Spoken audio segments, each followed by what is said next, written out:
कुछ दिन पहले 21 मार्च 2023 को, जब सुबह फजर की नमाज के बाद एक सुन्नी उलमा कौंसिल के मौलाना सूफ़ी अब्दुल क़य्यूम साहब को शहीद किया गया था सुबह 7:30 बजे, जिसके बाद काफ़ी चीज़ों में आपने देखा था सोसाइटी में थोड़ा सी टेंशन जनरेट हुई। किसी ने इसको एथनिक रंग दिया, किसी ने कुछ दिया, सेक्टेरियन इशू की तरफ ले गया। लेकिन अल्हम्दुलिल्लाह हमारी इन्वेस्टिगेशन टीम ने, SSP ऑपरेशन ईस्ट और इनकी टीम ने, और इन्वेस्टिगेशन और हसास इदारे की मदद से हमने इनके कातिलों को पकड़ लिया। और ये मुकदमा नंबर है 2023 का, थाना गुलिस्तान जौहर, जिसमें अगर आपने CCTV भी देखी होगी, ये इस पर काफ़ी ज़्यादा चली भी है, जिसमें 2 अशखास जो हैं आते हैं मोटरसाइकिल पे और एक मौलाना साहब को वहाँ पे टारगेट करके शहीद करते हैं।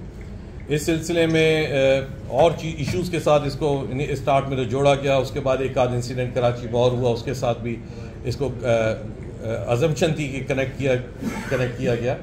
लेकिन ड्यूरिंग इन्वेस्टिगेशन और इन बंदों से पकड़ के पता चला कि एक इंडिपेंडेंट केस था जिसका किसी और केस से कोई ताल्लुक़ नहीं था।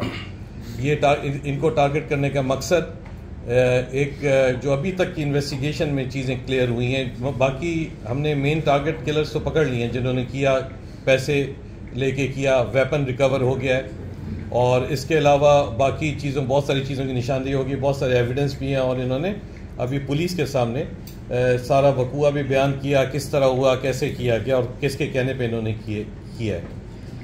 लेकिन अभी मज़ीद इसमें इन्वेस्टिगेशन की ज़रूरत है। हमने इनके हैंडलर्स को पकड़ना है।